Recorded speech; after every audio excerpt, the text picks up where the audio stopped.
All of us here can probably agree that we're proud to be citizens of a country that's considered by many other nations as a leader in promoting and protecting human rights. Is that correct or no? The U.S. has a proud history of being heavily involved in the United Nations and the drafting of several international human rights treaties. This was also the case with CEDAW, which the elimination of all discrimination against women. You're not surprised by that, are you? It's a great document. It's often also called the International Bill of Rights for Women. It was adopted by the UN General Assembly in 1979 and put into effect in 1981. CEDAW strongly promotes the improvement of women and girls' lives, and in countries that have ratified CEDAW,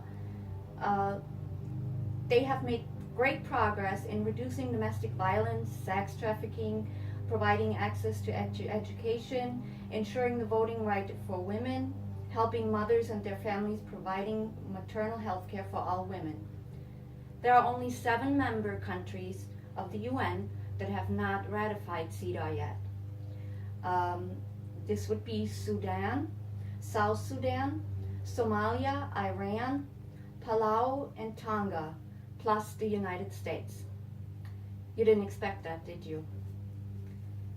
It does not make sense for a country that is supposed to be the front runner of human rights to be the only Western country, the only Western nation that has not ratified CEDAW yet. It's been way too long, and it has to change.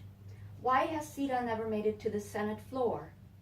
Sure, there are women in the United States that may never experience outright discrimination. However, gender inequality is still a very real problem. Women still only make 79 cents to every dollar men make. Some health laws in states are a direct violation of fundamental human rights, and American women are still not getting paid maternity leave. There is no justifiable reason for that to be the case. If it can be done in countries with way of a less budget than we have here, it should be no doubt doable in the United States. The U.S. is also losing credibility as a frontrunner of promotion and protection of human rights. And this will be the case as long as American women earn less money than men for the same job, as long as state governments can change health laws at will, and as long as women are not sufficiently involved in policy making. As well, another point is, as long as women cannot stay home with their newborn, without having to fear for their very existence, the USA is also not credible.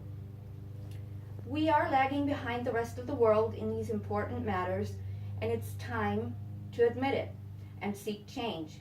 We owe it to our future generations of girls and women.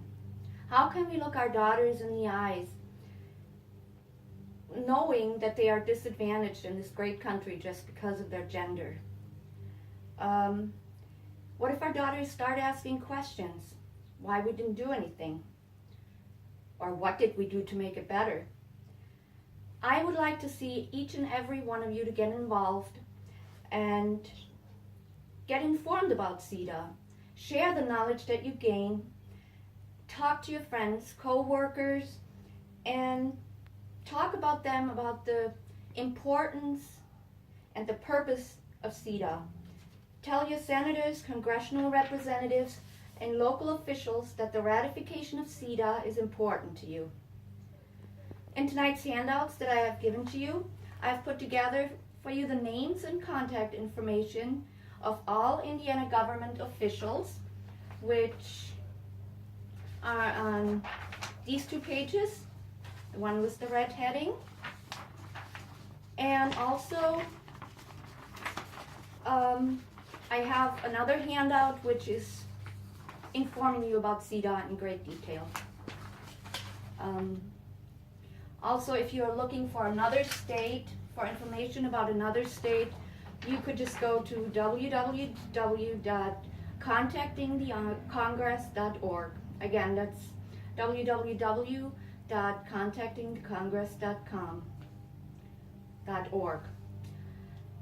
Let them know how important the ratification of CETA is to all of us. Jean-Paul Sartre wrote in his selected essay, "Every word has consequences, every silence too." Don't be silent. Let your words be heard and demand the ratification of CETA. Thank you. You were great.